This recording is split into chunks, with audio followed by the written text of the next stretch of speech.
Hare Krishna. So I've just started the recording. Welcome all the devotees. Hare Krishna Mataji. Hare Krishna, Prabhuji. Hare Krishna. Good to have you as well. So let's go on. It's all the mercy of the Guru and Gauranga. Based on the scriptures of Srila Prabhupada ji. Let's do the Mangla Charan and then we shall continue thereafter. Hare Krishna. Let me just do the sharing as well again, just to be double sure. Okay, that's good.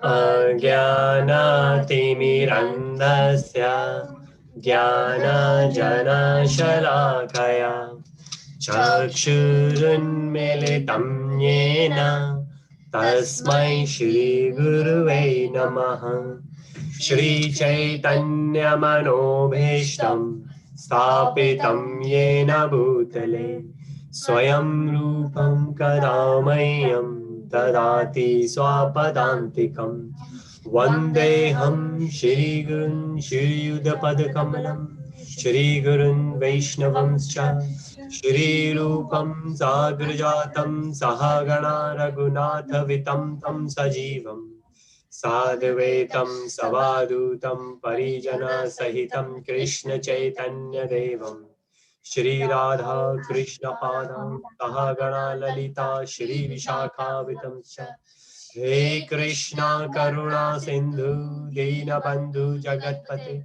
Gopesha Gopika Kanta Radha Kanta Namastute Tapta Kancha Gaurangi Radhe Vrindavaneshwari Vrishabhanu Sute Devi Pranami Hari Priya Vanchakalpatarubhyascha Kripa Sindhubhya eva cha Patitanam Pavanebhyo Vaishnavebhyo Namo Namah Namo Vishnu Padaya Krishna Prishaya Bhutale Shrimate Bhakti Vedanta Swami Niti Namane Namaste Saraswate Deve Gauravani Pracharine Nirvishesha Shunyavadi Paschat Deshitarine Jai Shri Krishna Chaitanya Prabhu Nityananda Shri Advaita Gadadhara Shri Vasadi Gaura Bhakta Vrinda Hare Krishna Krishna Krishna Hare Hare Hare Rama Rama Rama Hare Hare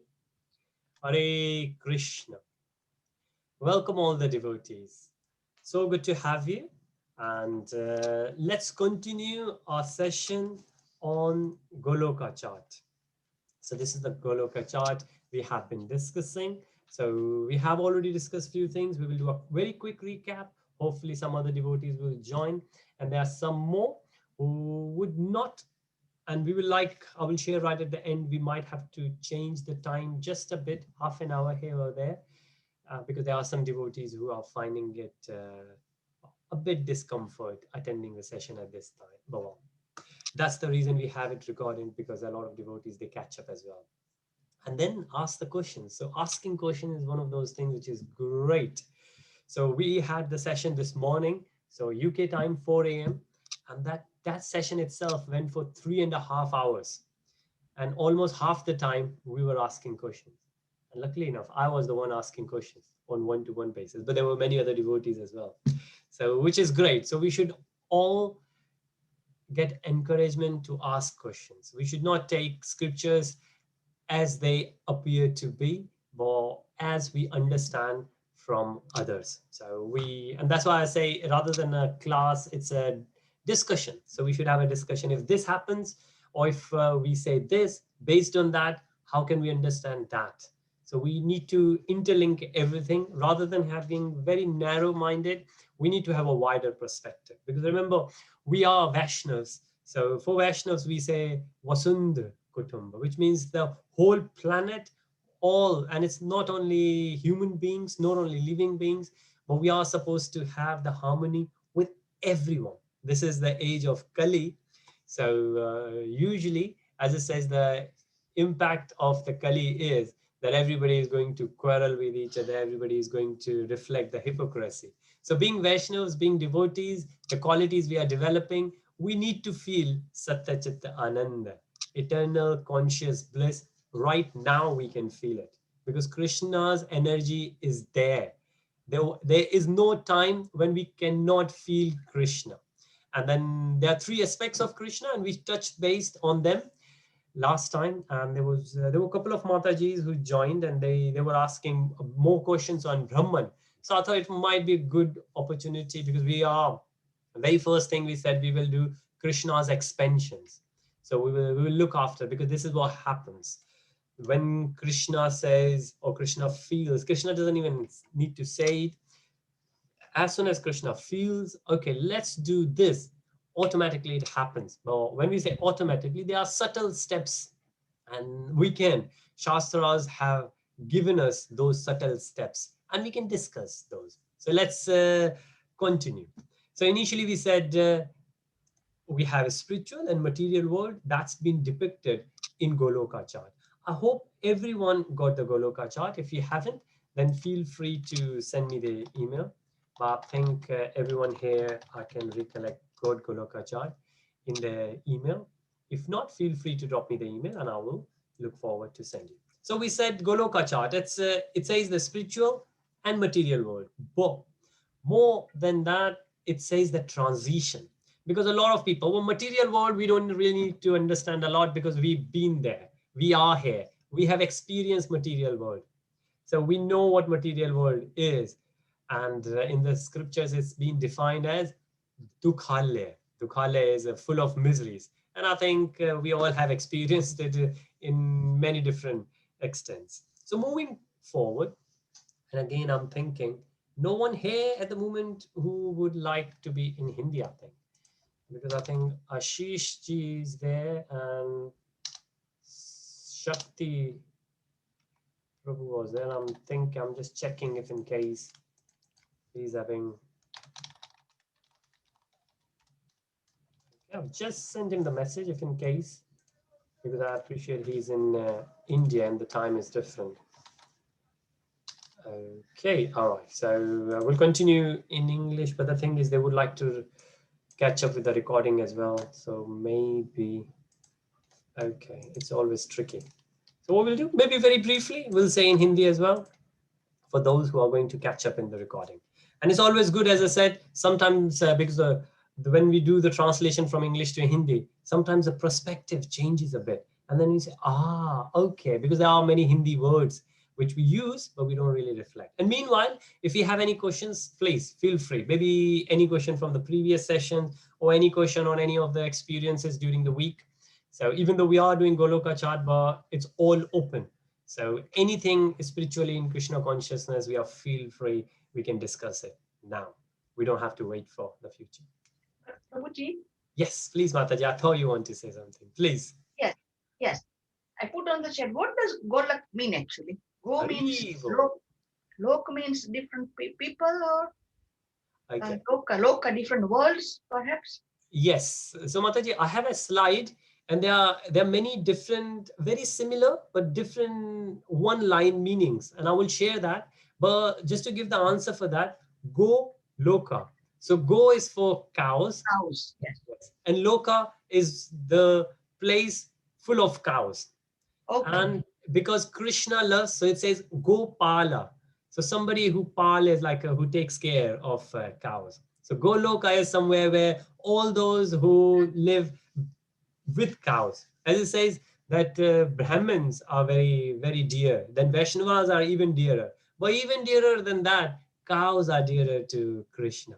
So it says Krishna hasn't given his own name to his place. Krishna has given the name to the cows whom he loves the most. And if you will see, so, okay, this is a screenshot here, but when I will share the Goloka chart right here in the center in Goloka Vrindavan, Krishna is there, Radha Rani ji is there, and then Krishna's loving cows are there, right at the center. So they are full of rasas. So based on that, we got the name Goloka chart. And in this Goloka chart, Goloka Dham, Goloka Vrindavan, as we say, that's the highest planet. And that's the reason this chart itself got Goloka chart. So we were there in the spiritual world, different people based on their consciousness were at different places, but we came down from there to material world, and again based on how much sin we did or where exactly we wanted to be, we have fallen down. Okay, Navneet has asked the question.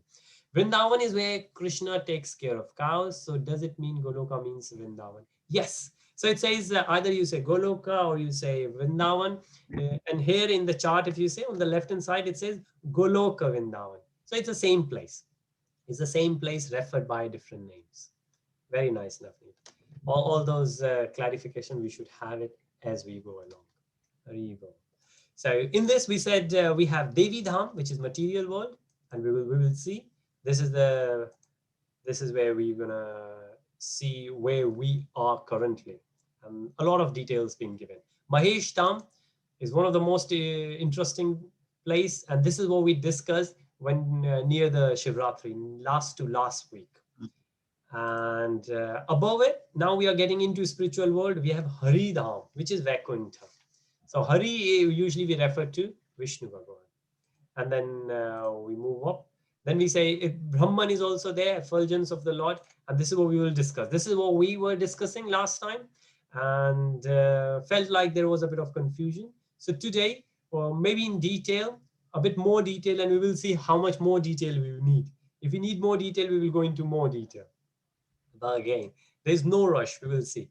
Ayodhya is there, and Shakti ji is not here, but he's very keen on another name is Saket, which is so. What happens now? There was a time when there was only, when we say Vedic culture, there was only one Veda. Then later, then one Veda was split into four. Oh, so because it was so huge, so based on different, so one is poetry, one are where we just do the karma kandas, and one where all the procedures are there, and one is the Rig Veda, which is the oldest form.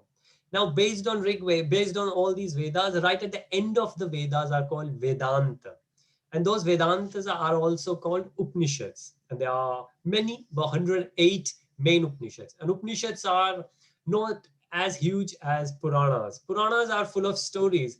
Upanishads also have stories, but they are very philosophical. But from there, we got, well, the stories got the essence of Upanishads, but the stories are there in Puranas, and there are 18 main Puranas. And all the Puranas, they've been split into different categories, categorized as mode of goodness, mode of passion, and mode of ignorance.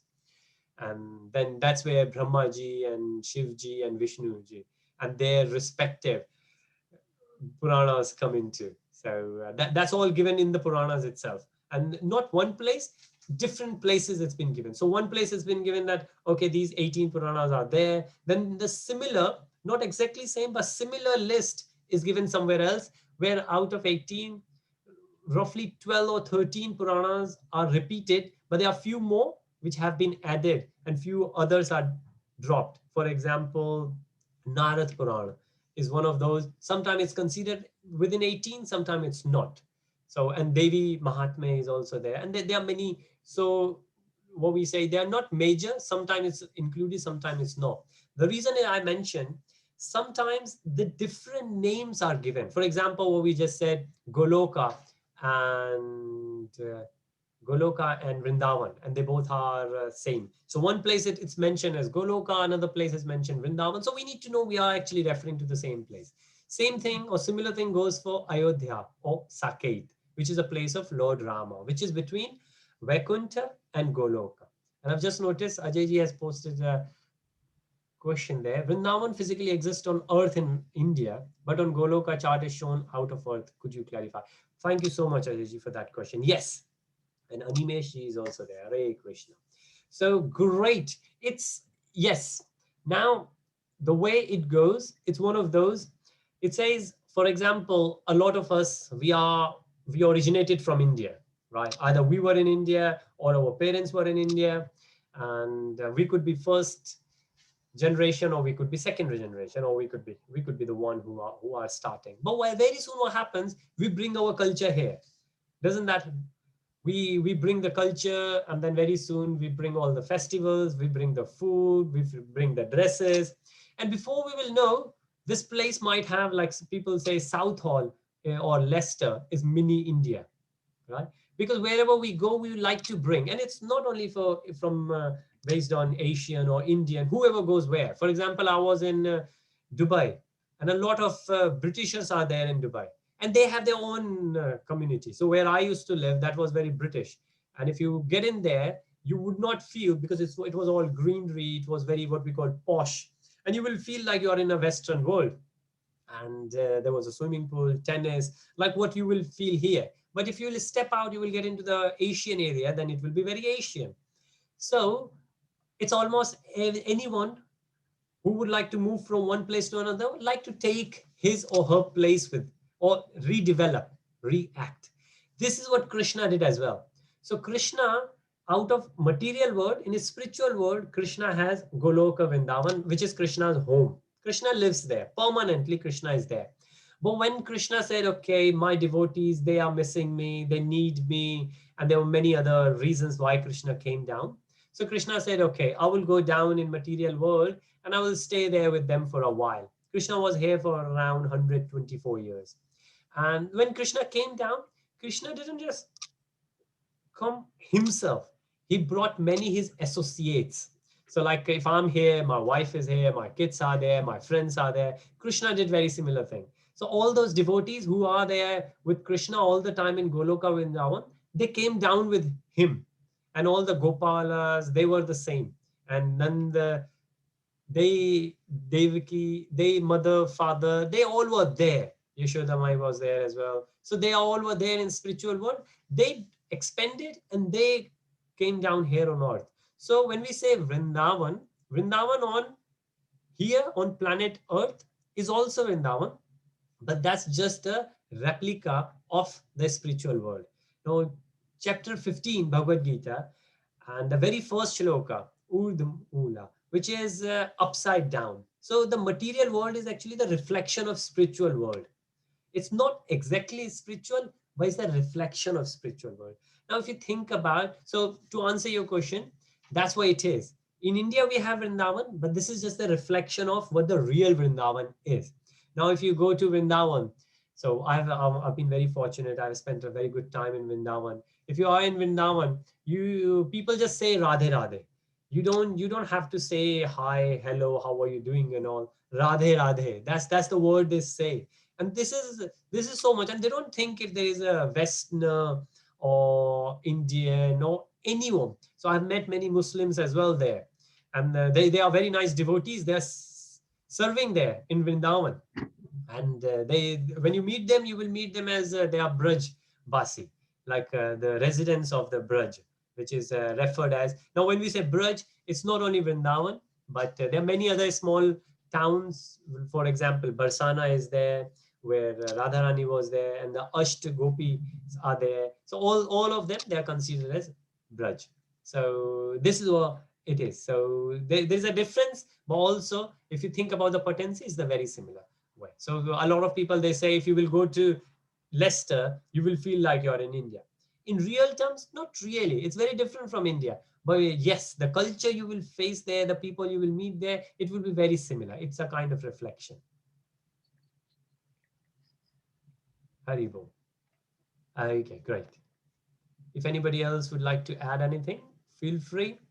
Can I ask a question, Prabhuji? Please, Mataji. Yes. Yes. When we say it's a inverted or perverted image of the Yes. Vrindavan, which is spiritual, but Yes. here are you thinking of because when we go to Vrindavan now, which is on this material world, Yes. it's we can't see much, or we may say, I don't know, we can't see much of the spirituality what we see in the Vrindavan spiritually. Yes. It's such a beautiful place with trees and the streams, and Yes. but it may be there in the years before all this civilization happened, or does it mean spiritually, or does it mean spiritually it resembles Vrindavan? Yes, very nice question, Mataji.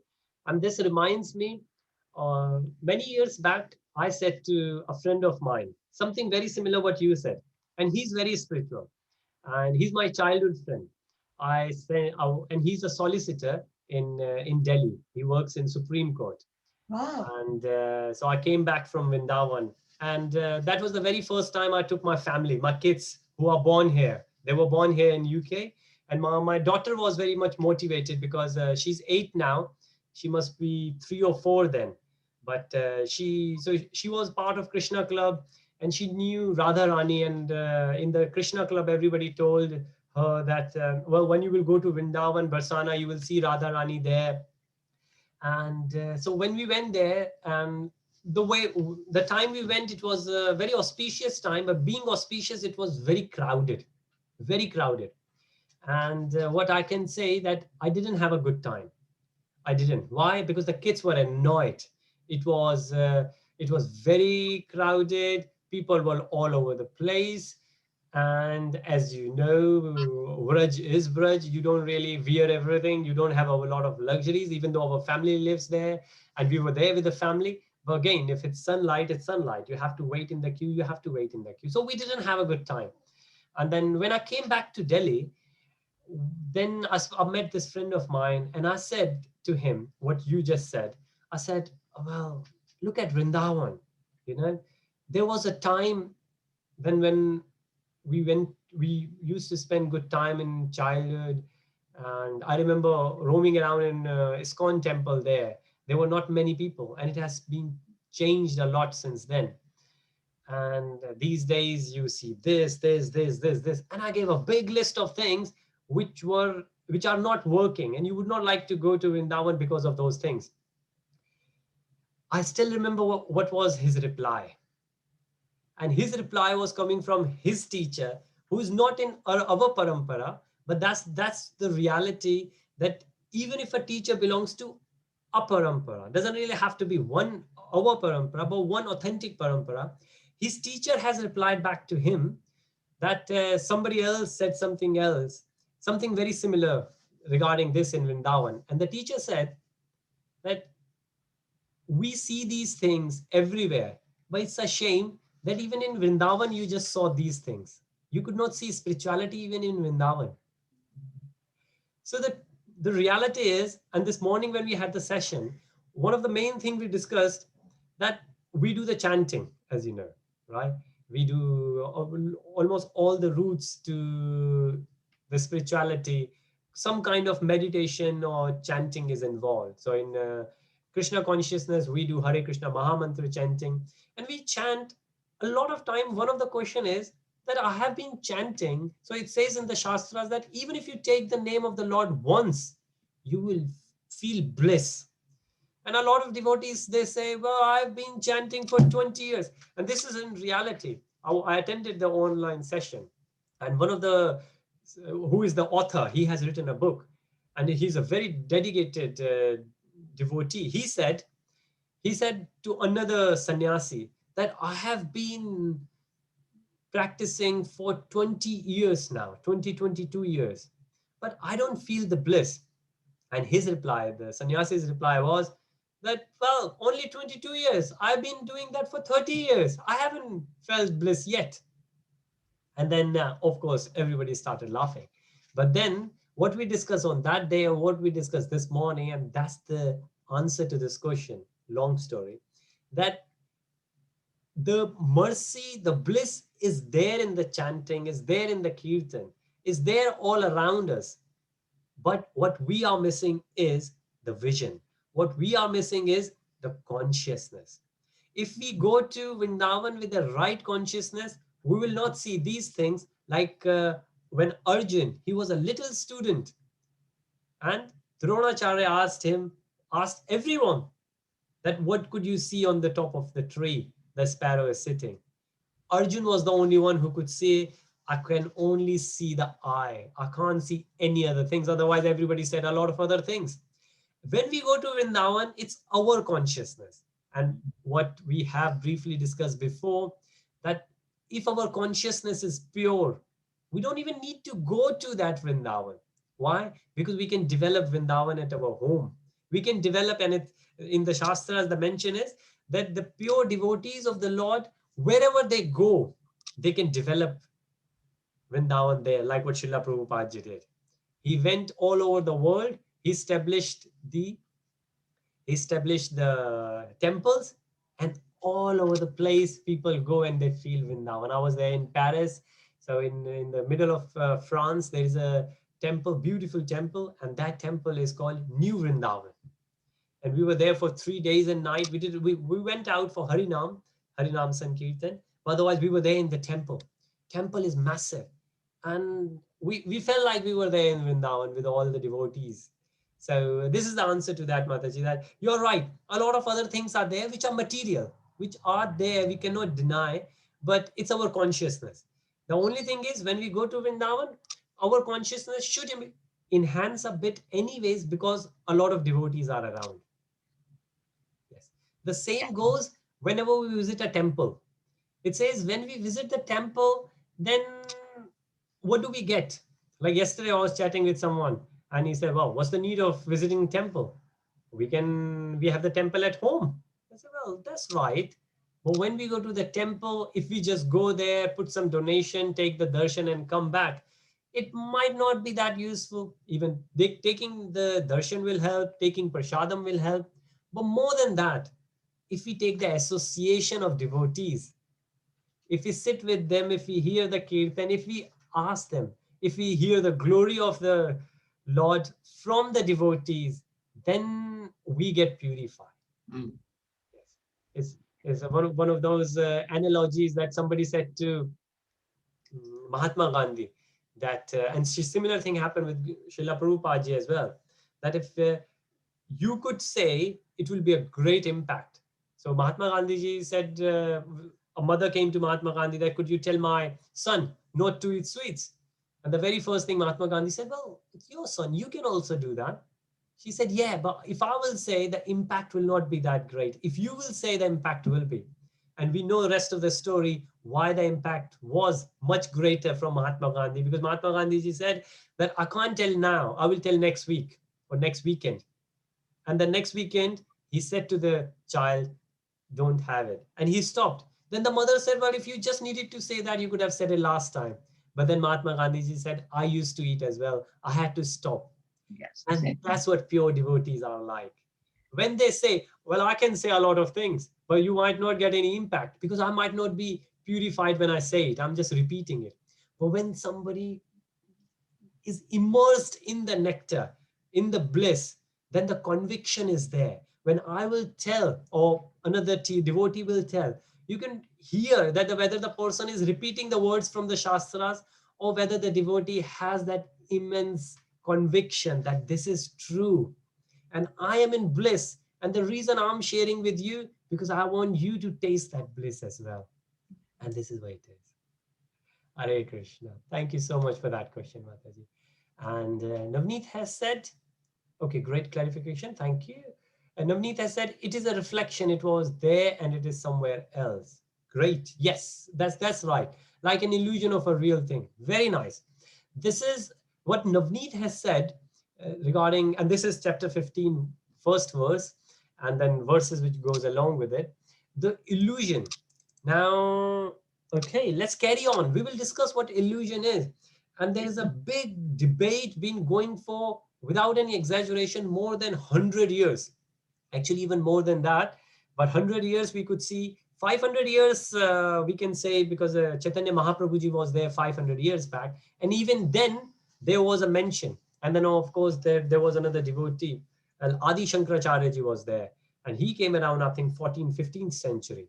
So since then, the debate has been going on, and the debate is personalist or impersonalist. Now, whether the supreme, so the Bhagavad Gita says absolute truth, God. But then somebody will say God is the energy, and from energy, the shape and form of the God came out. But others will say, no, it's the fire. From the fire, heat and energy comes out, heat and light comes out. So whether impersonalism is first and then personalist, God came out of it, or personalist is there and then impersonalist, energies of the Lord came out of it. That's been the statement of the argument for many, many, many years. And we can discuss it further. And illusion is another word within it, because one will say, so we call them, or Srila Prabhupada used to call them Mayavadi. Maya is illusion. So all those who think this is all Maya, this is like a dream.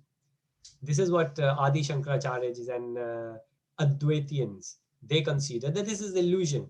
What Srila Prabhupada always said, that this is not illusion, this is real. However, this is a temporary. This is all temporary, this is not illusion. Now, philosophically thinking, when we are in the dream, we think everything is real, right? And we also know that the dream is always temporary. So whether we say it illusion or whether we call it temporary real, it could be one thing. It could be one thing. And this is what I understand as the different perspective of the same reality. Now, so we will discuss this. However, we will go with Srila Prabhupada because he's the founder Acharya of ISKCON. But to get the harmony with everyone, this is how I understand. So when I have the discussion with Advaitin, I can understand their point of view with a different slight perspective. And then we can, with very harmonical relationship, we can discuss everything else. And then we can say, okay, yeah, that's beautiful what we are discussing about a lot. So the top one here, Goloka, Krishna's abode. Now if we carry on, okay, very briefly, we have seen this, that 3/4 is spiritual world, 1/4 is material world. And then we have this. So this is where I said that we did discuss Brahman, and I think the question was Brahman and Brahma. So we said Brahma is a placeholder. Brahman is that impersonalist energy of Krishna, which is almost everywhere. Not almost, it is everywhere. Whether we can feel it or not, that's a different thing, but it's everywhere. And that's what Krishna has said in many places. Chapter 14, last verse, 27th verse. And some of the verses I have taken and we can discuss to understand Brahman a bit better. Why? Because in Goloka Chart, we need to understand the difference between Brahman and Bhagwan. And at the end, or maybe in the middle, like what it says, Paramatma, we can understand that as well. But what it says here in this picture is that we always say, and this is coming from Vedanta. So there are many school of thoughts within Indian culture, with the Vedic culture, in Hinduism. One thought would be Advaitins. One thought will be what we now call Gaudiya Mutt. But there are many more. Madhvacharyaji are there, and Ramanujacharyaji is there. And then again we have Shri Sampradaya, Rudra Sampradaya. There are many.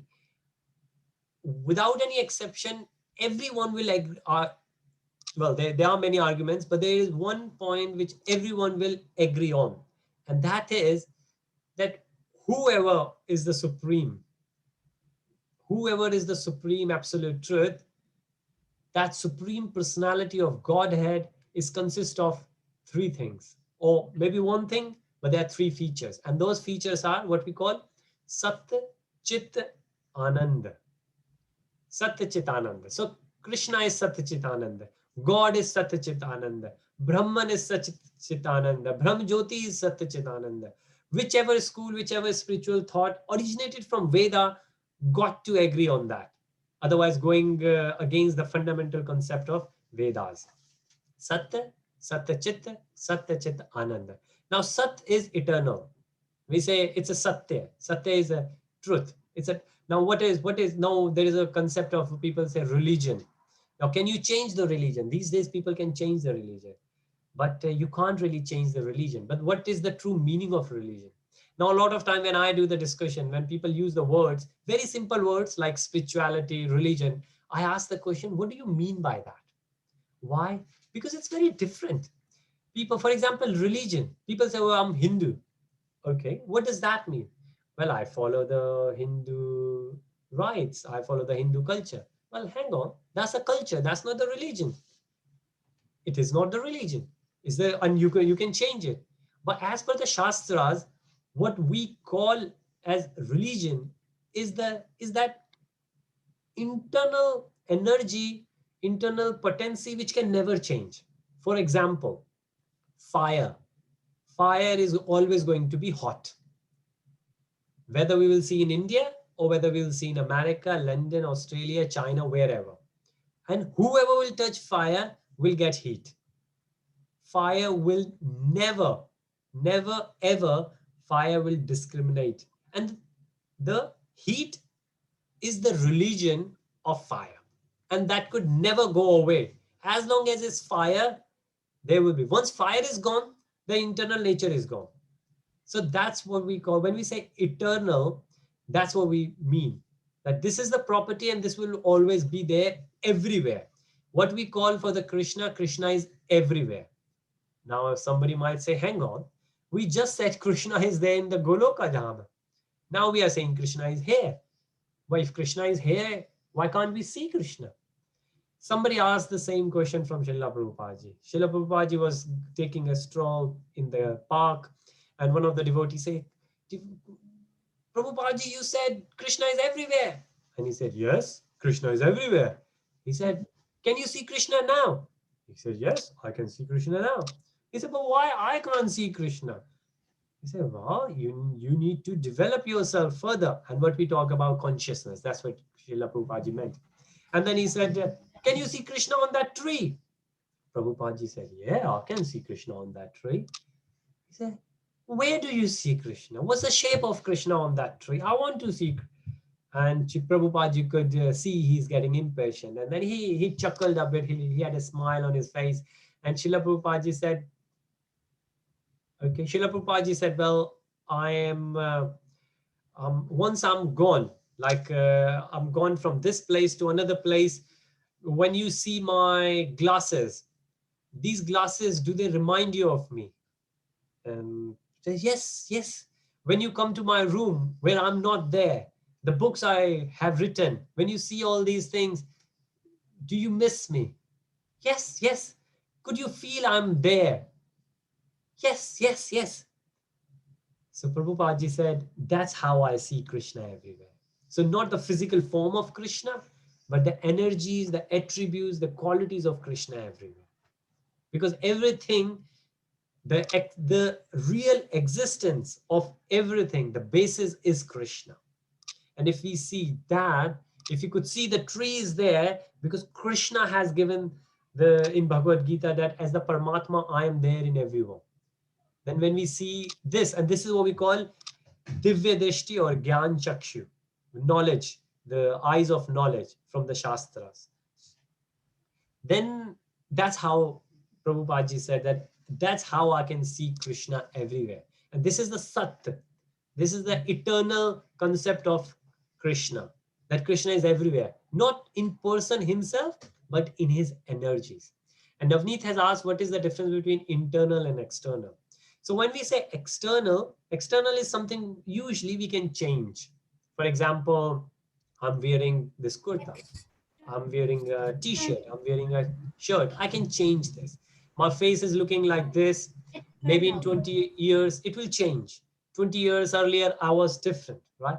But inside me, I'm the same, right? And now when I say inside, inside doesn't mean my internal organs.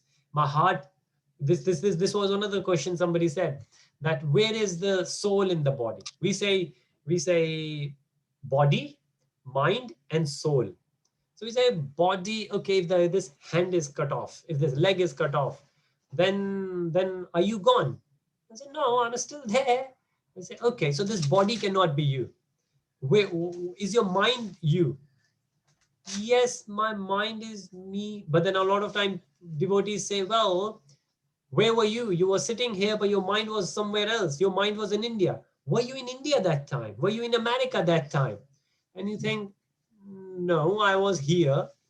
Oh, you were here, but your mind was somewhere. So your mind could not be you. So your body is not you. Your mind is not you. Body, mind, and soul. Soul is you. Yes. But then chapter 2, Bhagavad Gita says, what is the symptom of soul? And we say consciousness. Consciousness is the symptom of soul. Now, when the soul leaves the body is called dead body. There is no consciousness in that body, and that's why that body is reflected as dead body, right? So as long as the soul is there within the body, we call it live person. Okay. Now the question is, where is soul in the body? So we understand Krishna. We understand that the soul, we are soul, right? We are spiritual soul, and that's where the very first concept of Brahman comes in. As soon as we will consider ourselves as the body or mind, we will not. This is the first level of realization. This body is not me. This mind is not me. They are material. Behind it, the soul is there. Soul actually is the Christian word. The very first time soul was used was in Bible. But in our Vedic Shastras, the word is Atman or Atma. Right? In Hindi, we call Atma. In Sanskrit, we call Atman. That Atman is actually the equivalent of what Upanishads refer as Brahman. When Upanishad says Brahman, you can replace Brahman with Atman. It's the same thing. And there is another word you can replace with that. And that word is pure consciousness. So whenever you hear Brahman, you can replace that by pure consciousness. So when somebody will say, I am Brahman, Aham Brahma Asmi. This is one of the Mahavakya of Upanishad. You can say I'm pure conscious. Whether I'm conscious or not, that's a different thing. But what does this mean, pure conscious? Pure conscious means that pure conscious means when, okay, Ajayji has said something, human does good or bad karma. Is that by soul? How suffers later body or soul? Hare Krishna. Thank you so much. That's a very good question. Now, Ajayji, in Bhagavad Gita chapter 3, we do that. Okay, so let me just quickly complete this and then we will take this question. So Brahman is actually pure consciousness, and we should always think of in that terms, that consciousness is what we need to improve. If we improve the consciousness, we can elevate. Now when we say improve, it feels like a gradual process, and it is a gradual process. But when we say elevate, then it's a phased, like you are in phase 1, you are in phase 2, you are in phase 3. And that's what we are talking about here in this. When we say Brahman, Paramatma, and Bhagwan. So Brahman is everywhere, which is eternal. And then Paramatma is that which knows everyone. Paramatma is in the form of super soul in everybody's heart. And we will discuss more on it when we will reach to the material world. Because Paramatma exists in material world. Paramatma is not there in a spiritual world as Paramatma are there in material world. So there is a difference. Bhagwan is Krishna, who is in a spiritual world. So Brahman is there as the understanding, as the knowledge that we are soul, we are not body or mind. Paramatma is there as a super soul. So the part of the Bhagwan, we are also part of the Bhagwan though. We are also part and parcel of Bhagwan, but Paramatma itself is the real expansion of Bhagwan. And that Paramatma knows everything. And that's why that Paramatma is called, also has Chit potency of Bhagwan. But Bhagwan itself is what we call, it says Purush and Prakriti. There is only one Purush, Krishna, and everything else is Prakriti. And Purush is the one who is enjoying the Prakriti. And that's why it says that Krishna is the only one who is enjoying, who is the enjoyer. And chapter 13 Bhagavad Gita refers well, I have some slides actually, we will share that. But before that, very briefly, we will discuss. So just to complete Navneet's question, so internal, so when we say external, this body is external, this mind is external, this is material, this will change, this can change. But the soul is internal. And that soul, that consciousness is what we have. It's eternal. Okay, Navneet, I can't. Okay, Navneet, your voice. I think no, I think he's trying to say it's the difference between internal and eternal, not external. That's what he's trying to ask. Ah, okay. Thank you, Pranav Prabhuji. Thank you. Thank you, Navneet. I could not hear you, but now I can read it as well. Thank you, Pranav Prabhuji, correcting me. Internal and eternal. Yes. Okay. Very, very similar. When we say internal, something we cannot see, like we cannot see the soul. But the quality of soul is that soul is eternal. So we can understand them in very similar ways. There could be eternal as well, like what appears as eternal could be the sun, We can see the sun all the time and we might think eternal, not eternal, but compared to us, million of years, so we can see or feel eternal. But the soul is eternal. But because soul we cannot see, so that's internal. So internal, which we cannot see, eternal, which always stays, right? However, in the terms of Atman or soul, it's the same. Internal, eternal quality of Krishna. Hare Krishna. Navneet, if there is any more clarification required in that, please let me know. Otherwise, we will move on to the next question of Ajay ji. So, yes, Ajay ji, we have actually briefly discussed this. And Ajay ji got a very clever, smart son, Ishan, who comes to kids class. And he would know that because he attended kids class. And in kids class, we discussed this. And Navneet would also know. And my kids are also sitting here at the back. Kids are very smart. They understand, they grasp it, and they never forget. And they never lose the opportunity to remind us that you told us this. So better you behave what you told us. So which is a good thing. So whenever we learn something, whenever I hear something, I always tell to children because they remind us again and again. We can forget, but they don't. So yes. So the question is, who does the karma? Now, what we do the karma, it says Bhagavad Gita discusses 5 main topics. And one of them is karma. Now, what is karma? Karma is actually done by us well, I will tell you what us is, but it's only done in material world. In a spiritual world, there is no karma as such, because karma is material only. Similarly, time, samay, kala, that's also material. Now, there are 3 things, and Navneet replied back, mind. Now, that's very clever and smart. And the analogy we can take is again in Bhagavad Gita chapter 2, where we say the chariot is there. So there are 4 or 5 horses, let's say. There are 5 horses, and there's a charioteer there, and he got a rein. So he's controlling the horses with a rein, right? So the 5 horses are our 5 senses: eyes, nose, skin, tongue. 5 senses are 5 horses. The rein is the mind. So mind is actually controlling the horses, controlling the senses. And the charioteer, like Krishna was the charioteer of Arjun. So charioteer is the one who is holding the reins, the mind. And that charioteer itself is intelligence. So intelligence is holding the mind to control, or we say control, but rather than controlling, it's engaging, because you can't really control the horses. What you can do, you can stop, or you can, or again, for how long you can stop the horses. It's very hard to stop the horses, and that's what we call, Buddhism says that we need to stop our senses. But Krishna consciousness says, or Bhakti Marg says, we cannot control. And with our experience, we have seen it. But what we can do, we can engage.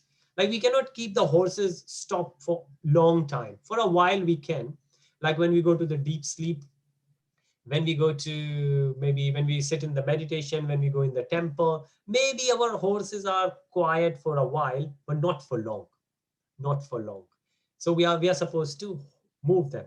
Now, the reason Navneet said the mind, because any karma we do it from our senses, right? But before our senses get into action, our mind thinks about it. So let's say we want to do good karma. Before we'll do good karma, our mind will think we have to do good karma, and then our senses will get engaged in doing good karma. Good karma could be, we have donated some money in the Lakshmi, in the temple. We have done some volunteer work somewhere with our hands, or maybe we have done verbal, we have said good things about devotees. That could also be classed as good karma. Similar way, we can think of the bad karma. We have said bad things to someone. That's bad karma, right? Before our senses will do, our mind will think about it. So in one sense, we can say mind is doing it. However, in chapter 3, we discussed that there are 3 doers. Whenever something happens, there are 3 doers. One is the Paramatma. Or let's say the soul is there, Atma is there. Soul is associated with material body and mind. And the mind, body could be there. For example, body needs food. So body says, I need food. And the body gives it to mind. Mind says, oh yeah, you need food.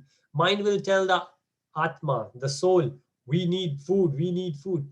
And because the soul is so much engrossed in the body, soul actually can not thinking that I'm not body or mind, I'm the soul, I'm pure consciousness. And that's the only thing. We have ignorance. We are ignorant about it. And that's the only thing about it. We are ignorant. We don't know we are full. Or we are not aware of our consciousness, our pure consciousness. So the body or mind being material, they are the ones who ask for things. And then Atma thinks that this is me. And then the third step is that the Paramatma is there who sentience is. And again, the way I say, so I have two kids, Shivani and Aryan. Shivani is younger. Shivani say, I want ice cream. And Shivani cannot go and get ice cream. Aryan can go and get ice cream. Aryan will go and get ice cream, but before he will go and get it, he will ask my permission, being the father. Me, if you will take in the analogy, if I'm the Paramatma, I will say, okay, take it. I've given the sanction, good or bad. For example, kids will play for 2 hours and after that say, oh, can we just play 5 more minutes, 5 more minutes? And being parents, we say, you have already played so much, but okay, if you want to play 5 minutes, it's not good for you. But if you really want to, okay, go for it, go. And then parents, they have sanction. They have not agreed as such that it's a good thing, but still if they don't want to punish or force somebody not to do it. And that's how Paramatma sanctions that, okay, whatever. And Krishna says, prapadante, like I agree with you. Like you will ask me, similarly, I will react to you. And that's what Paramatma does. So it says a combination of all three. All three gets into practice. But karma, as Navneet said, mind. Mind is the main active. If we can engage our mind, we will never get engrossed in the karmas or bad karmas. And if we are doing the karmas, but we are thinking that we are not doing it to enjoy ourselves, we are doing it because we are supposed to do it. For example, a lot of us, we go to temple and we donate money. So some of us will do, wow, whenever I go and I have friends, they tell us that, well, I always go to temple and I always donate something there, something, whatever it is, I would do it. Okay, good. But then in Bhagavad Gita, it says, when we do something like this is, and the way it has been explained, this is like, it's a debt on us, especially being grasta. So brahmacharis are there who are students. Then the next one is grasta, and we are grastas. So for grastas, this is like when we go and somebody will say, oh, I have given the tax. Like I'm a good person, I give the tax. Tax is actually it's our duty to give the tax to enable the government to run the country, right? A lot of people, when they hide the tax, this is like illegal. Similarly, when we don't give any Lakshmi back to Krishna, back to the temple or any devotional service, then we are doing something wrong, because our mind is not getting purified. When we give a part of it, you will see we all feel humble. Oh yes, this is how Bhagavad Gita explains that giving back to the society is like a debt on us. We need to clear that debt. It's not that we are doing something good. We will not feel we are doing good. We are doing it because it's our responsibility. And that's the consciousness if we have. And if based on that consciousness, even if we will do good, we will not get good karma. We are not supposed to get good karma. Understand that as well. Good karma and bad karma. First thing, we need to stop bad karma. And okay, we need to do good karma. But the next level is that we need to do good karma, but with the understanding that we are not doing good karma, we are doing it as our duty. Reason being, if we will do the good karma with the consciousness that we are doing good karma, then we will have to come back to get the benefits of that good karma. For example, Dhruv Maharaj, at the age of 5, Vishnu ji came at the front of him and he said, what do you want? And he could not say 5 years old son. when Vishnu touched him and he got the knowledge and he started praising Vishnu. And he said, please take me with you. Prahlad Maharaj saying, please take me with you. I don't need anything else. And both of them, they got the same reply. No, you stay here. You enjoy. Why? They both want to go with Krishna. With the Prahlad said to Narasimhadev, and then Dhruv said to Vishnu, I want to go with you. But what was the reply? You stay here. You got to enjoy. For how long? 30,000 years. It says 33,500 years. Dhruv Maharaj was the king. And not just the king. He was what we call Chakravarti king. Like in 4 directions, there was no one else. Why? Because he had so much good karma from the past, which he had to enjoy, had to finish, will not able to go back. So that's why what we say, and that's the beauty, that when we say Sat Chit Ananda, so there is a difference. I say happiness and bliss. Happiness is the material happiness, and it's always temporary. We will enjoy, after a while it will go. But bliss is one of those which comes from inside and eternal. It comes from inside and it's always eternal. You don't need any, there's no time when you will not feel that eternal bliss. We can feel that. We need to have that knowledge and we need to develop the pure consciousness. And Pranav Prabhuji said, I can't see, oh, Pranav Prabhuji is there. Oh, right, yes. Pranav Prabhuji says, another element that Bhagwan has his form. Hari bol. Thank you so much, Pranav Prabhuji. Okay, what's the time? Ooh, 2 minutes left. So we will discuss this again, but what Pranav Prabhuji has said very quickly, if you see this, there are many other slides we will discuss maybe next session. And Brahman and Bhagwan. The very first thing, if we see, Nirgun and Bhagwan is Sagun.